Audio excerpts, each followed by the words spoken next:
Hi everybody, നമ്മളിന്ന് വളരെ എളുപ്പത്തിൽ ഉണ്ടാക്കാൻ പറ്റുന്ന ഒരു കാരമൽ പുഡിംഗാണ് തയ്യാറാക്കുന്നത്. അതിനു വേണ്ടിയുള്ള ഇൻഗ്രീഡിയൻസ് എന്തൊക്കെയാണ് നമുക്ക് നോക്കാം. 2 മുട്ട മീഡിയം സൈസിലുള്ളത്, 3 ടേബിൾ സ്പൂൺ കണ്ടൻസ്ഡ് മിൽക്ക്, ചൂടാക്കിയ 1 ഗ്ലാസ് പാല്, പിന്നെ കാരമലൈസ് ചെയ്യാൻ വേണ്ടി അര കപ്പ് പഞ്ചസാര, അതിനുവേണ്ടി ഒരു 3 ടേബിൾ സ്പൂൺ വെള്ളം എടുത്തിട്ടുണ്ട്. ഇനി നമുക്കൊരു പാൻ അടുപ്പത്ത് വെച്ച് ഒന്ന് ഓണാക്കി നമുക്കൊന്ന് കാരമലൈസ് ചെയ്യാം. ഒരു പാൻ അടുപ്പത്ത് വെച്ച് നമ്മൾ ഈ അരക്കപ്പ് പഞ്ചസാര അതിലോട്ടിട്ട് കൊടുത്തു. 3 ടേബിൾ സ്പൂൺ വെള്ളം കൂടി ആഡ് ചെയ്തു.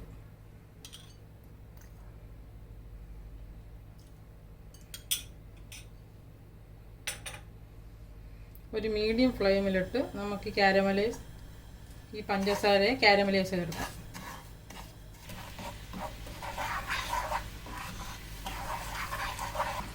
കാരമലൈസ് ചെയ്യാൻ ഉപയോഗിക്കുന്ന പാത്രം എപ്പോഴും അടി കട്ടിയുള്ള പാത്രമായിരിക്കണം, അല്ലെങ്കിൽ നമ്മൾ ഈ കാരമൽ കരിഞ്ഞു പോകാൻ സാധ്യതയുണ്ട്. നമ്മുടെ പഞ്ചസാര ഒരു ബ്രൗൺ കളറിലോട്ട് വന്നു തുടങ്ങിയിട്ടുണ്ട്. ലോ ഫ്ലെയിമിൽ ഇളക്കി കൊടുക്കണം. നമ്മുടെ കാരമലിവിടെ റെഡി ആകുന്നിട്ടുണ്ട്. ഇനി നമുക്ക് ഫ്ലെയിം ഓഫ് ചെയ്യാം. ഇതുപോലെ ഒരു ബൗൾ എടുത്തിട്ട് നമുക്കൊന്ന് നെയ്യോ എണ്ണയോ എന്തെങ്കിലും ഒഴിച്ചൊന്ന് ഇതുപോലെ ഒന്ന് ഗ്രീസ് ചെയ്തെടുക്കാം.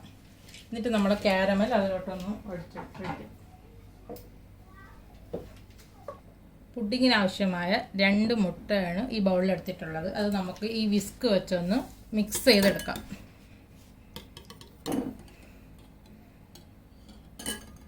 മൂന്ന് ടേബിൾ സ്പൂൺ കണ്ടൻസ്ഡ് മിൽക്ക് ഇതിലോട്ട് ആഡ് ചെയ്യുന്നു. കണ്ടൻസ്ഡ് മിൽക്കും കൂടി നമുക്ക് ഈ മിക്ടോയിലോട്ട് നല്ല രീതിയിലൊന്ന് യോജിപ്പിച്ചെടുക്കാം.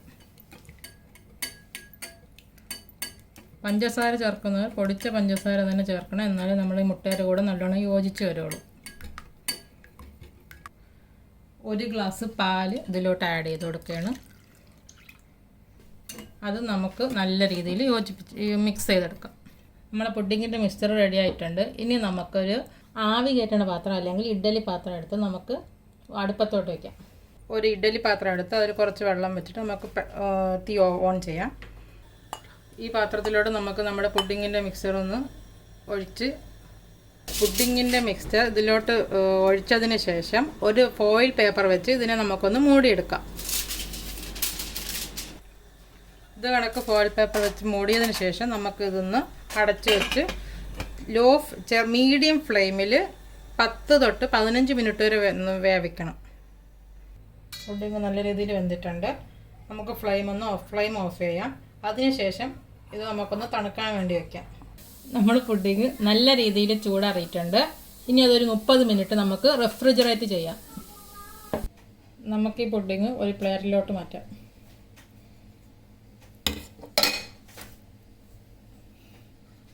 നമ്മുടെ പുഡിങ് ഇവിടെ റെഡിയായി വന്നിട്ടുണ്ട്. നമുക്കൊന്ന്